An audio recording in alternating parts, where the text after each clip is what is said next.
வருங்க. ஃபேஸ்புக்கை சும்மா ஸ்க்ரோல் பண்ணிட்டு இருக்கிறேன். ஃபைன் பே, துபாய் போலீஸு 70% ஃபைன்ஸுக்கு டிஸ்கவுண்ட் கொடுத்துருக்குறாங்க. இது உண்மையா பொய்யா அப்படின்ட்டு எடுத்து பார்த்துக்கிட்டோன்னா சரி ஓகே செக் பண்ணிடலாம். கிளிக் பண்ணால் மேலே துபாய் போலீஸ் -government.gov.kt.com இருக்குது. துபாய் போலீஸோட வெப்சைட்டு dubaippolice.ae வரும்.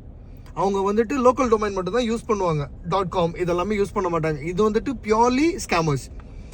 அதுவும் இல்லாமல் ஒரு நேற்றுக்கு தான் ஃப்ரெண்ட் ஒருத்தர் இதே மாதிரி இந்த ஸ்கேமில் தான் லாக் ஆகி 2000 dirhams அவர்கிட்ட இருந்த 2000 dirhams இழந்துட்டாரு. நீங்களும் இந்த மாதிரி போய் மாட்டிக்காதீங்க. துபாய் போலீஸ் உங்களுக்கு ஃபைனுக்கு டிஸ்கவுண்ட் கொடுத்துருக்குது அப்படின்ட்டு சொல்கிறாங்களா, நீங்கள் அதை கன்ஃபர்மேஷன் எடுத்துக்கிறதுக்கு துபாய் போலீஸோட மொபைல் ஆப்பில் போய் செக் பண்ணிக்கோங்க, இல்லை ஆர்டிஏல போய் செக் பண்ணிக்கோங்க, இல்லை துபாய் போலீஸோட ஒரிஜினல் வெப்சைட்டுக்குள்ளே போய் செக் பண்ணிக்கோங்க. துபாய் UAE நம்மளை வந்துட்டு எப்போவுமே வாழ வைக்கிறதுக்கு தான் இருக்குது. அவங்க நம்மளை ஸ்கேம் பண்ணல. ஸ்கேமர்ஸ் கிட்ட நம்ம போய் மாட்டிக்கிறது தான் நம்ம பண்ணுற முட்டாள்தனம். அதை மட்டும் பண்ணிக்காதீங்க. முழிச்சிருங்க, விழித்திருங்க.